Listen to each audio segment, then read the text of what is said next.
Situation. Saxon forces are assembled in Hastings, England. Mission. Secure the crown of England. Execution. On 14 October 1066, engage and destroy the Saxons. Administration. The Norman army will take the field and carry out the mission at all costs. Command and control under the leadership of William the Conqueror.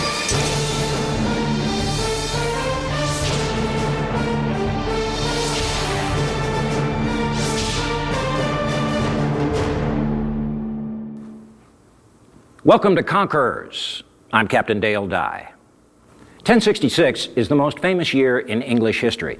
It was the year that the Battle of Hastings was fought. Harold II, King of the Saxons, was defending his country against the ruthless Duke of Normandy, known as William the Bastard. The winner would be King of England, the richest country in Europe. William was a general, a politician, a visionary, and a bit of a medieval mobster. He made offers to friends and rivals that they couldn't refuse. William saw these people as pawns in his never-ending quest for riches, power, and most of all, respect. Only the conquest of England would finally silence his challengers, or so he thought. 14 October 1066, and William is fighting the most important battle of his life. In the midst of the fight for the crown of England, his soldiers start to flee from the solid Saxon shield wall. Then, William's horse falls beneath him, and a rumor quickly spreads. The Duke is dead!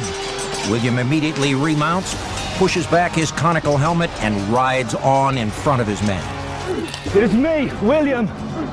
I live, and with God's help, I will conquer! William's men turn, cheer, and charge back into the fray.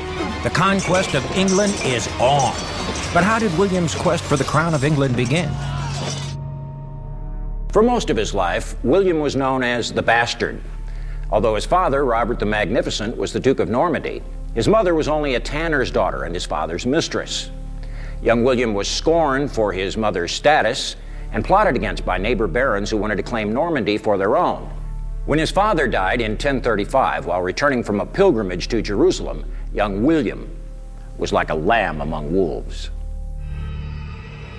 Robert's barons picked off William's supporters one by one, poisoning his guardian and stabbing his teacher. A young William even witnessed his personal servant having his throat slashed before his eyes in a failed kidnapping attempt. William would frequently be awakened in the dead of night and smuggled to another castle for safety. Somehow, William survived. At 15, he was knighted by King Henry I of France and joined him in battles against his enemies. It was in these years that the beleaguered boy learned the ways of the warrior, the tactics of a commander, and yearned to be a feared conqueror himself. He was constantly in danger. He was in danger not only from the people who wanted to take over the duchy, but from people immediately around him. So his early life was a sense of needing to establish himself was paramount in his early years. And it was that drove him to be such an incredibly energetic general. At the age of 25, the wrath of William was reported for the first time. William was besieging Domfront in 1051, and while he was at the siege, he decided on a night march to the town of Alençon to see if he could capture it. He got there in the morning to discover that the gates were shut and the defenders had put fresh hides over the battlements and were taunting William by hitting the hides and shouting, "Hides for the tanner's son." Hides for the tanner's son! You will regret this! Raged, William led a vicious attack on the outpost and killed all who stood in his way. 32 prisoners were rounded up, their hands and feet chopped off, their eyes gouged out. Alençon quickly surrendered to William. His enemies learned not to make jokes about his mother. By the time he then got back to Domfront, the message had got to them as well, and they made sure they very quickly surrendered before the same thing happened to them. It was a valuable lesson to William. It was the first time he'd done something of this severity, and it obviously went into his brain that if he used a short show of aggression, he would then get a much quicker result than a prolonged siege. He was fighting all the time to retain his power within the duchy and to extend his power. And one of the important things that he had to do was to tame the baronage, the barons and the knights of Normandy, to make them obey him, in a sense, to acknowledge his leadership and his power. And he did that everywhere he could. And partly it was militarily, partly it was by family ties, partly it was by giving out land. William made Caen his capital in order to control the west part of Normandy, which rebelled against him when he became duke. To that end, he built a fort on the rock where the castle now stands. This fort will become the Ducal Castle. It took years of warfare between his neighbors before William the Bastard had total control of his land. And then, William saw a chance to expand his territories beyond unified Normandy and across the sea. England was one of the wealthiest countries in Europe. It was also one of the most stable countries in Europe, and it was the country perhaps that was best governed in Europe. It was a genuine prize if you could win England. Edward the Confessor, the Saxon King of England, was a distant cousin to William and had spent much time with him in Normandy. William claimed that the crown of England had been promised to him to keep it from the hands of Edward's rival, Godwin of Wessex. However, Harold, son of Godwin, soon became the commander of King Edward's army and a trusted ally. Harold was a fierce warrior and had kept Edward's enemies at bay. In 1064, Harold mysteriously arrived on the north coast of France. Here, he was taken prisoner by Count Guy of Ponthieu. The reasons for his visit have been surrounded by mystery. However, the Normans were quick to help future generations understand Harold's motives and all the events leading up to the Norman conquest with a handmade piece of propaganda. The most famous document from William's time is the Bayeux Tapestry. It measures 1.5 feet high by 230 feet long. It's essentially an embroidered cartoon containing 58 scenes from William's life, all from the Norman perspective. It's a storyboard that illustrates exactly how William wanted to be remembered by history. The Bayeux Tapestry begins its version of events with Harold's arrival on the coast of France. It's possible that Edward was sending Harold over to reinstate his offer to William of the crown of England, and this is certainly what the Normans later said. Unfortunately for Harold, he pitched up on the lands of an underling of William of Normandy, and he was in prison. And it was William who stepped in and paid off Harold's ransom, and so Harold was then handed over to William of Normandy, at which point he becomes an honoured guest, and evidently promises were made. Harold repaid his debt to William by following him into battle against Brittany. The Bayeux Tapestry depicts Harold saving 2 soldiers from the Duke's army from being drowned as they crossed the river Cunon, separating Normandy and Brittany. He apparently saved 2 soldiers at that point and fought very bravely during the battle. Au cours de cette campagne, il aurait fait preuve d'une immense bravoure au combat. Harold was able to demonstrate his mettle, and William was able to see what a fearsome warrior Harold was. But also, when they came back from Brittany, William suggested that Harold swear an oath to him, and this is the infamous oath of 1064. At Bayeux Cathedral, William demanded a solemn oath of loyalty. It was an offer Harold couldn't refuse. I think in the 11th century an oath was pretty serious. It was said that the oath was made on secret relics that were covered with a cloth, and it's said that the cloth was then whipped off and Harold's face is aghast at seeing these things he's had his hand over. Harold's oath had been before God, and it was a promise that would have dire consequences in the years to come.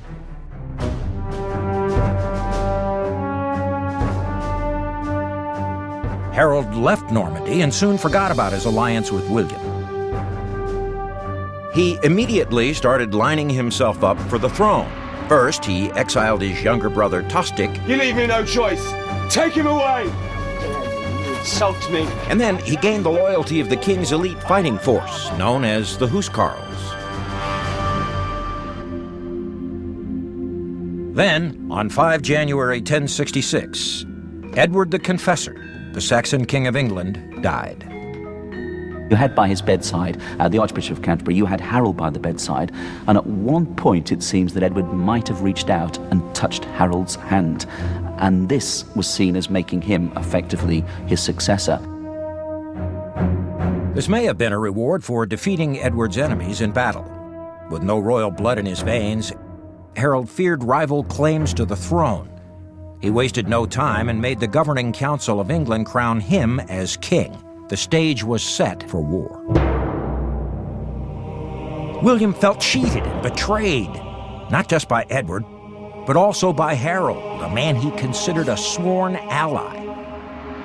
2 years after his oath to William, and just 3 months after he was crowned king, long-haired star raced across the sky. Later it became known as Halley's Comet. It was seen as a bad omen for Harold and caused panic among his Anglo-Saxon people. To William, it was the divine signal he'd been looking for. Now was the time to strike. Now was the time to conquer England. On 6 January 1066, Harold Godwinson claimed the throne of England for himself, breaking his holy oath of loyalty to Duke William of Normandy. When William received news that Harold had been crowned King of England, he was apparently setting out on a hunting expedition, and his response was to abandon the hunt, slink back to his palace, and sink into a sullen sulk. And he stayed silent for several hours. And then he came round, and one of his first actions was to summon a council of the great Norman nobles and outline his basic plans for an invasion of England. In 1066, William was the most powerful man in the French kingdom, and he was fully aware of his power. He had the ability to gather more soldiers and build a bigger fleet than anyone in the region. Each Norman man was required to do 40 days of military service under William and provide their own weapons and armor. However, William was rich enough to recruit mercenaries and noblemen from other regions. They would be rewarded with a share of the lands and loot once the battle was won. At the port of Dives-sur-Mer, the Normans built about 700 ships, enough to carry 8,000 men and 3,000 war horses for William's invasion of England. However, building an alliance would not be so easy. The counts of northern Europe saw fighting the fearsome Harold on his home turf as a huge gamble. William's next move was a stroke of genius. He went over Harold's head and appealed directly to the Pope, and managed to secure a papal blessing for his mission. It turned his invasion into a crusade. The importance of this papal blessing cannot be overstated. Pope Alexander II was more than happy to send in William to destroy Harold's family, who had kicked out the lawful Archbishop of Canterbury. Now, the Vatican saw their chance to once again take control of the English Church. Now the nobles who were against invasion could rally to his flag because they were going on a holy war. And it also psychologically made the Normans God's elect. So it made it very difficult for any other rulers in Europe to come to Harold's assistance. The stage was set for war between the two most feared commanders in Europe. Both armies shared much of the same equipment and weapons. Each dressed in mail armor, carried wooden shields covered in leather, and sported conical helmets with nose guards. However, their main weaponry and tactics were from different schools of thought. The typical Anglo-Saxon of 1066 wore his hair long and sported a mustache. But these were no peace-loving hippies. They were more like the Hells Angels of Europe. Their weapons and tactics represented the old school of Scandinavian warfare. Harold had a private body of warriors known as the Huscarls. While they normally rode to battle, they would dismount and fight on foot. They were extremely well disciplined and absolutely fearless. They were Harold's Marine Corps. The weapon of choice was a two-handed battle axe, a massive, powerful weapon with a 4-foot handle and a 12-inch steel blade. Now, this could be used in a number of ways. It could be used to immobilize a Norman shield, to hook that defensive shield out of the way and move in for a killing blow, or to reach in and hamstring the Norman so that the kill shot could be delivered when he was on the ground. The remainder of Harold's army was composed of the Fyrd, his reserve soldiers. 1 in 5 countrymen were called up to do battle. The remaining 4 provided a variety of weapons. And one of the most popular was this fighting spear. Had an 8-inch blade and these distinctive wings on either side of the blade, and that was the key to its effectiveness in combat. The spear could be used to hook a shield and get it out of the way so that a kill shot could be delivered directly into his torso. The spear could also be thrown at an effective distance of about 30 feet. Another projectile weapon used by the Fyrd was this 4-inch axe, one-handed axe, the same sort of tool that was used back on their farms. This could be thrown and effectively buried in the center chest of an opponent. There weren't many archers in the Saxon army, but there were a number of very good slingers. This biblical weapon, when used by a good slinger, could fire up to 6 small stones a minute. Now, that's not exactly a machine gun, but it can be deadly if one of these stones hits you in the head. If Harold's Saxons were the Hell's Angels, then William's Normans were the skinheads. They shaved the back, sides, and top of their heads, leaving only a tuft of hair at the front. They'd be clean-shaven, which gave them a look more closely associated with the military of today. The Normans had an edge on modern weapons and tactics. They rode mighty war horses, and that made the mounted Norman knight the tank of the 11th century battlefield. The horses were weapons in and of themselves. They were taught to stomp and crush anyone that resisted the charge. And the Normans possessed another piece of modern technology, the stirrup. The stirrup gave the cavalryman the opportunity to ride standing up. Thus he could put the whole weight of his body behind each stroke with the sword or each thrust with the 8-foot cavalry lance.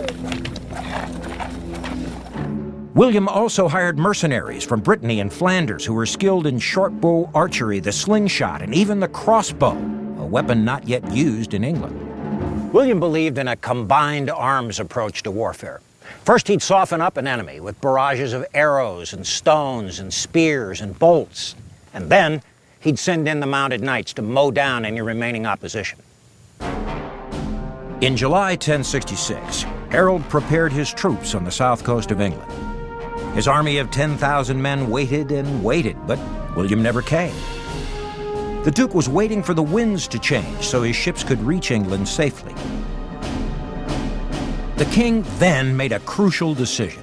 After waiting for William the whole summer, he let his men go back to their farms and harvest their crops.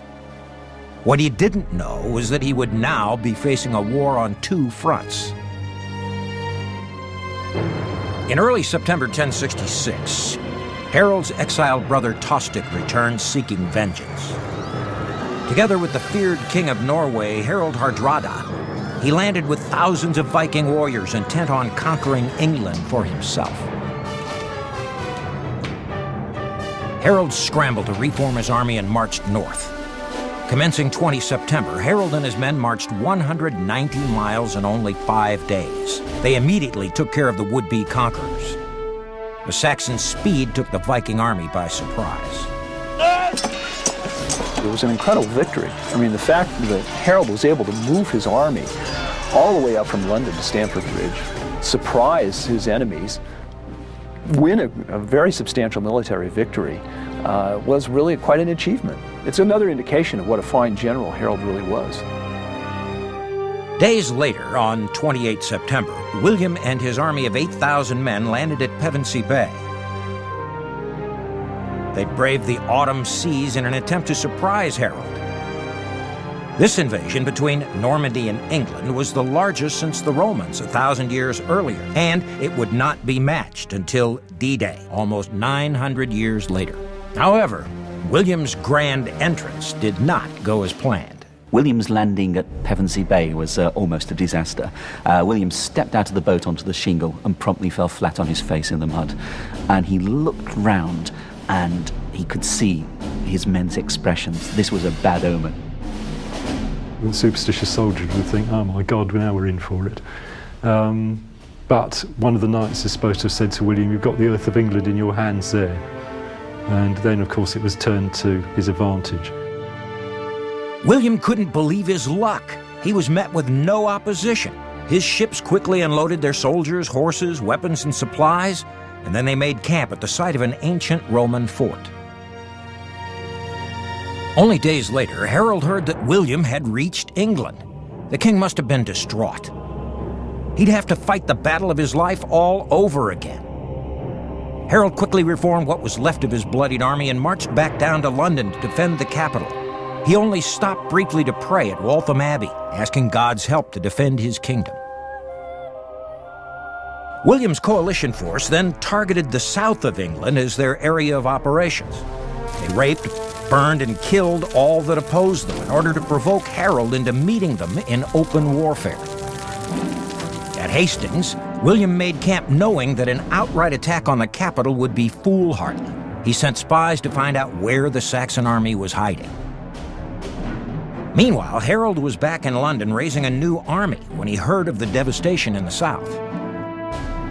Against his advisors' wishes, Harold personally led 8,000 veterans another 100 miles south to a ridge outside of Hastings called Santlache. It would later be known as Senlac, meaning Blood Lake. Speed and surprise had won the day at Stamford Bridge. Maybe this tactic would work again.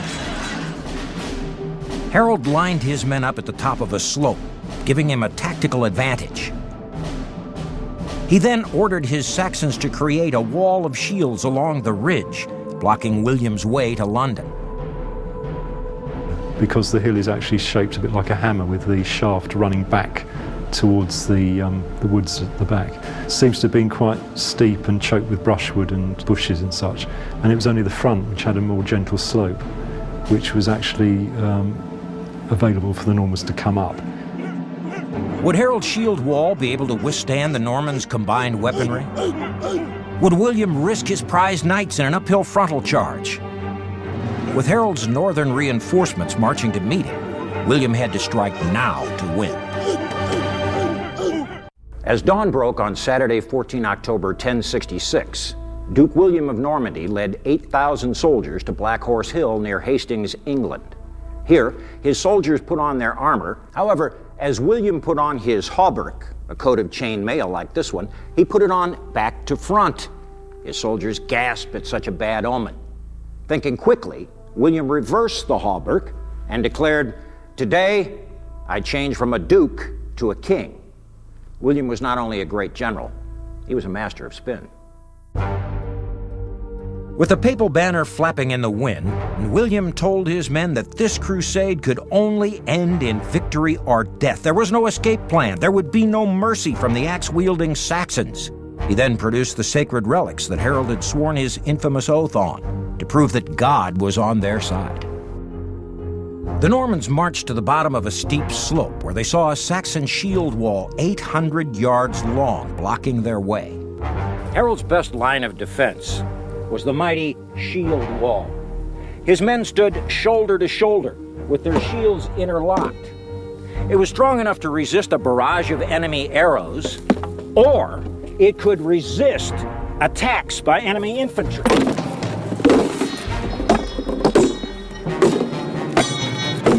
Now, if the Saxons were disciplined and held their ground, this wall was virtually unbreakable. Add to that spear points sticking through the gaps in the wall, and you had an obstacle that no Norman soldier was anxious to charge, particularly after running uphill in chain mail. The courage, the stamina of these men was incredible. William positioned his soldiers in 3 divisions of men. The forces of Brittany were to his left. William and his Normans were in the center, and the French and Flemish were on his right flank. In each division, archers were in front. Then came infantry carrying swords and spears. His hit squads, the cavalry, were to the rear. Both flanks featured swamps and thick brush. William's only option would be a frontal assault uphill. The Saxon shield wall was less than 200 yards from his front line, and his target, King Harold, was only 300 yards away, protected by his private bodyguards, the Hussars. Harold must have been respected. I mean, he fought and won against Harold Hardrada, who was probably in England regarded with even more fear than William was. I would say Harold probably up until 1066, as a campaign commander, probably did have the edge. Et certainement sur le standard de l'époque. William's army is one of the most efficient, one of the most dreaded. When he arrives in England in 1066, the Duke already has a long-standing military career, and he has never been defeated.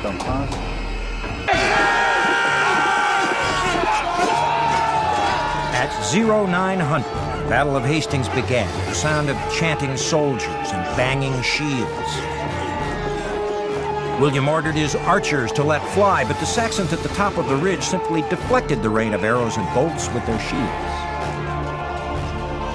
William then launched an attack with his foot soldiers. His heavily armored men ran up the slope, dodging stones, axes, and spears until they hit the solid shield wall. It didn't budge. The Saxon shields were held so tight to one another that not even the dead could fall. Saxon swords and spears jabbed through the shield wall at the Normans, whose dead were now rolling down the hill back toward their duke. William then ordered his prized knights to charge. Both sides had been waiting for this moment. It was the clash between the modern tactics of Europe and the old style of Scandinavian warfare. It's interesting to surmise what must have been going through their minds, because they probably had never fought horsemen before. The tactics they used in the 11th century was more of the charge by a group of followers with their lord, and they might throw the lance, they might stab with it. William's cavalry were exhausted from charging up the slope and dodging spears, and then they found themselves facing an impenetrable defense. Harold ordered his men to hold their shield wall tight and not advance in the hopes that William's men would wear themselves out, run out of arrows, be easy pickings if any Saxon reinforcements arrived the next morning.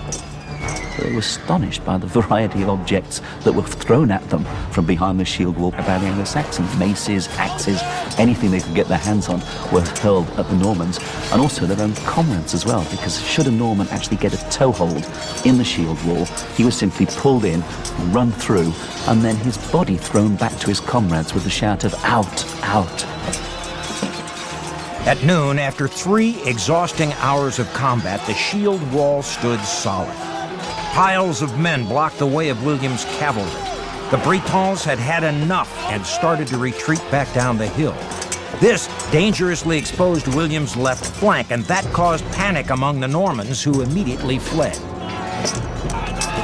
Against Harold's strict orders, several hundred Saxons broke their line and charged down after their enemy in search of glory.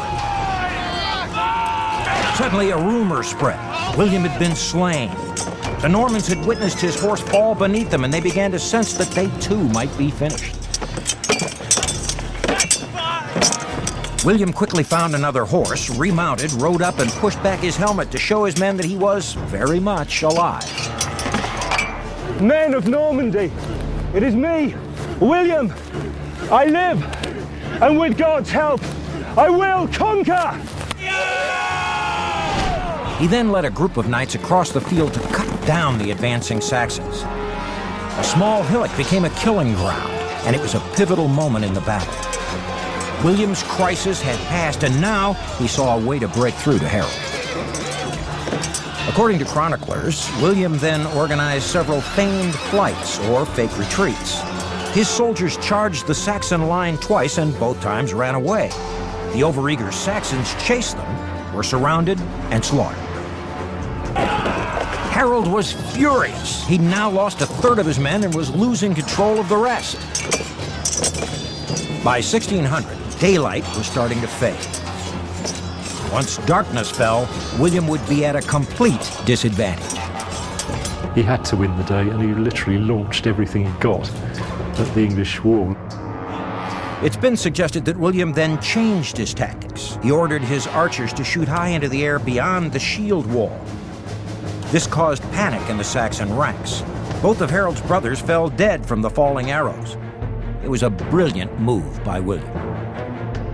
William's warriors charged again and were able to attack around the edges of the now shorter shield wall. They also broke through the middle toward King Harold.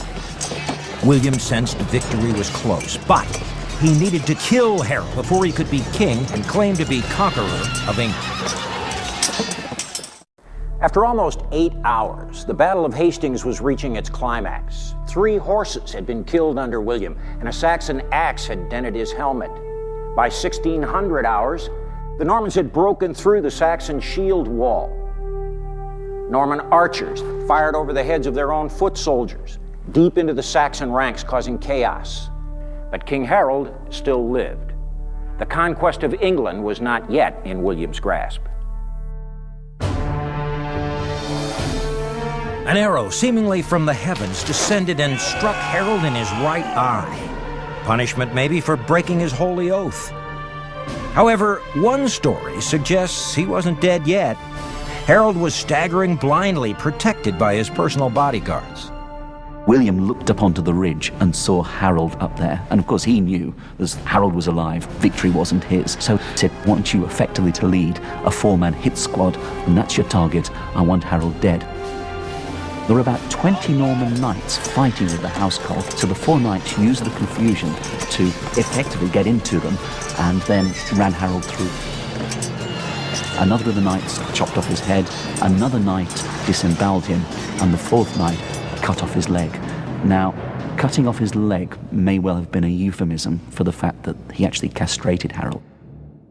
Elements of Harold's furred men fled for the safety of the forest in the encroaching darkness. William then led 50 men after them and finished off the last efforts at resistance.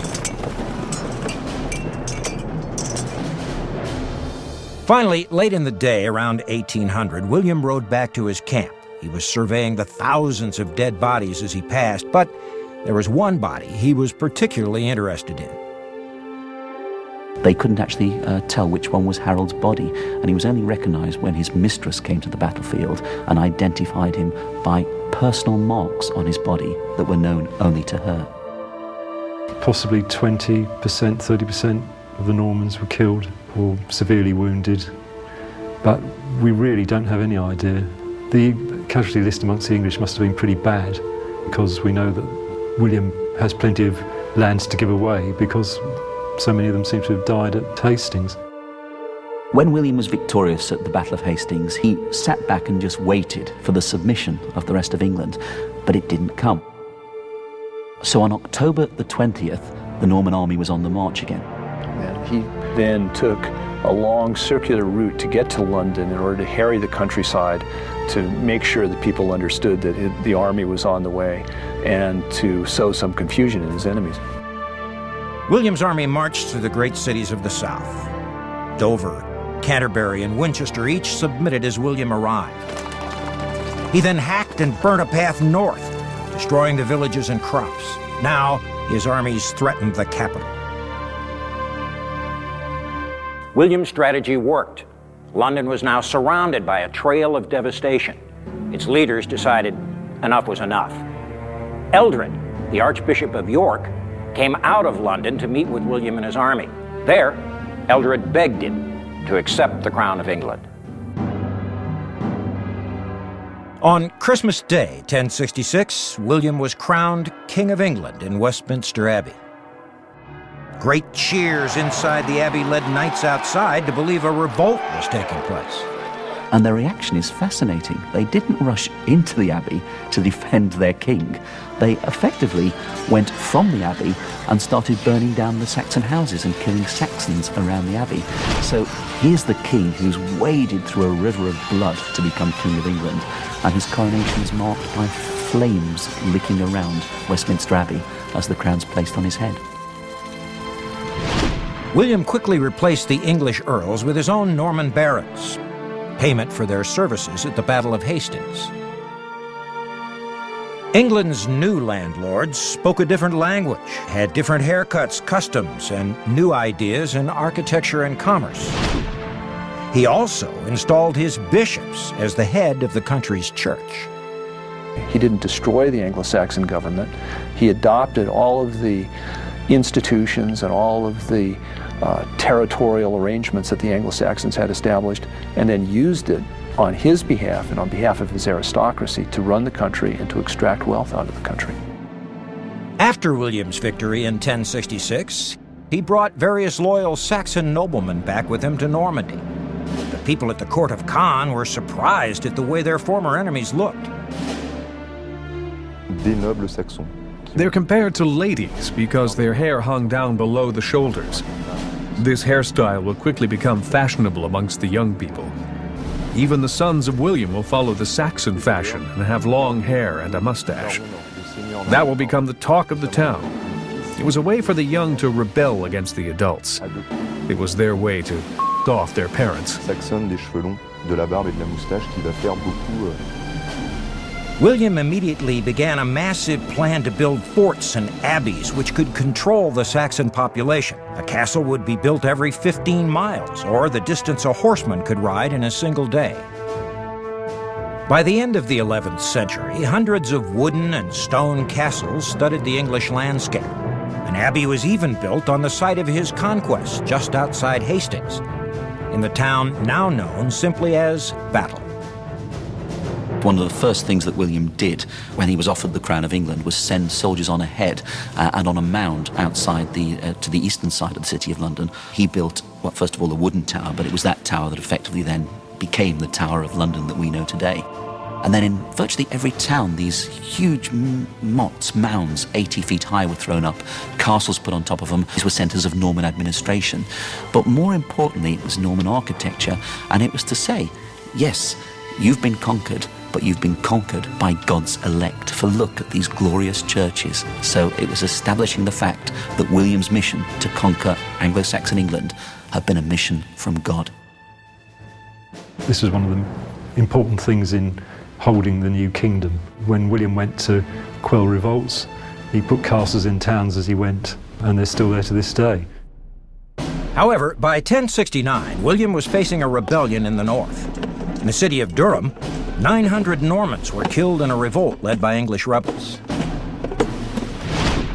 William once again put on his helmet and led a force north to quash the rebellion.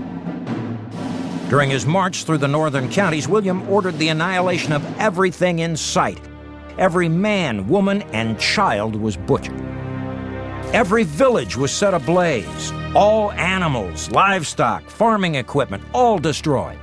His ravaging of the north was so complete that 10% of the English population was exterminated. Plague spread throughout the north. No one was even alive to bury the dead.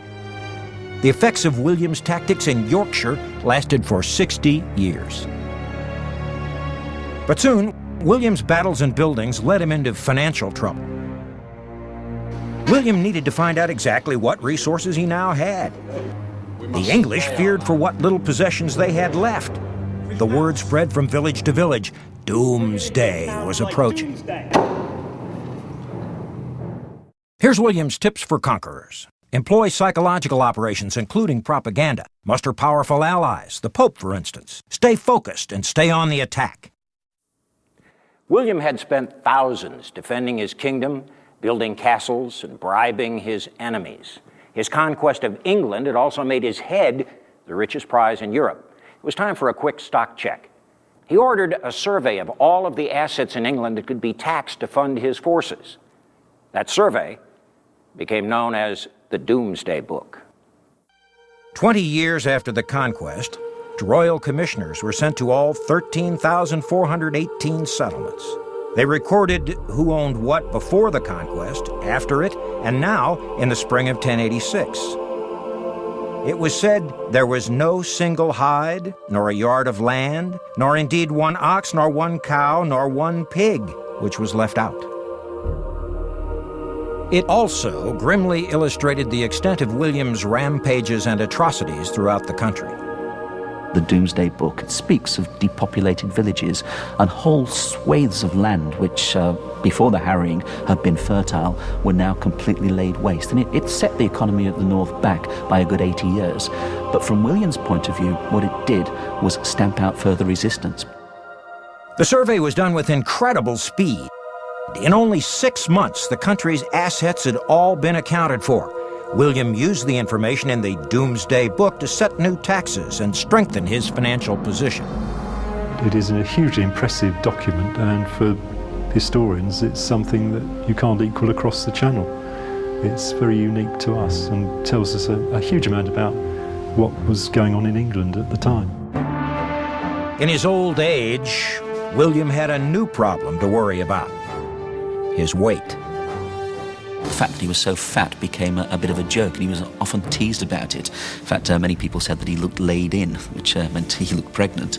So William seems to have decided that he should do something about it, and was on the way to the equivalent of an 11th century health farm when he decided he'd exact a little bit of retribution for a French invasion.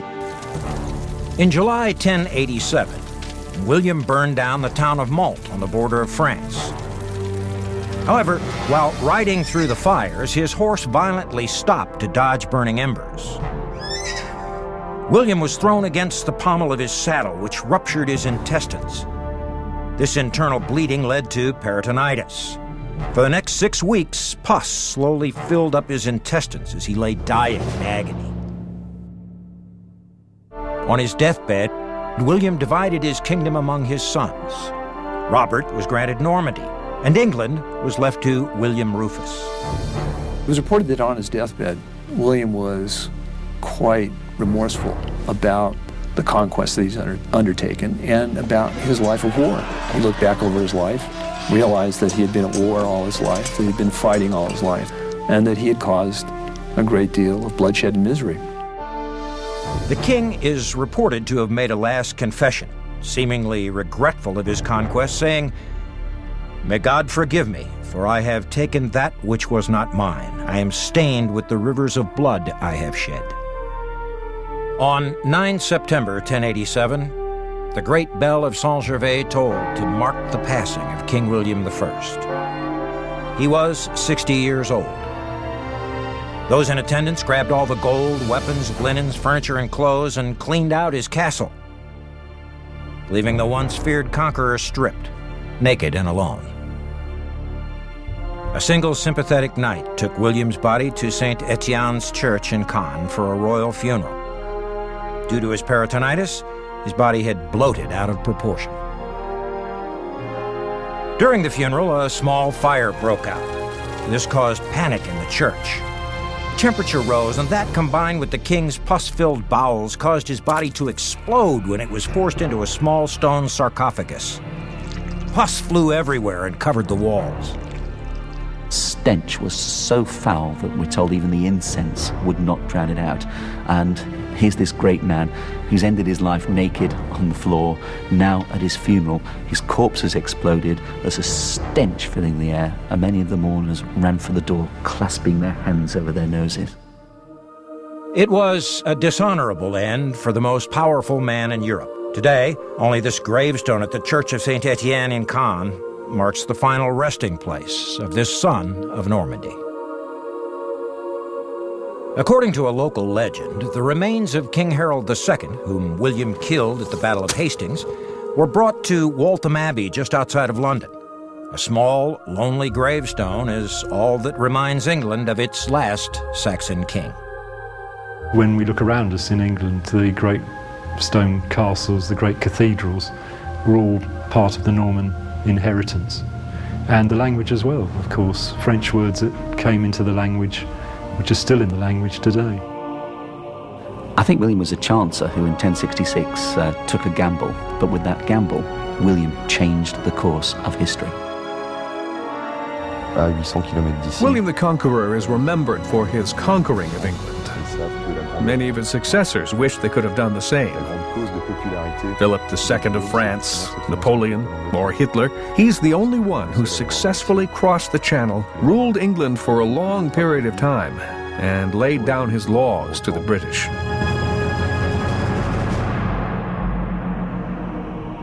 William's daring invasion and strict rule wiped out many of the divisions among the English people. Instead of being loyal to a local lord, they were loyal to one king who had total control of the land. His sons William II and Henry I would continue the royal line and begin a tradition of monarchs that England still has today.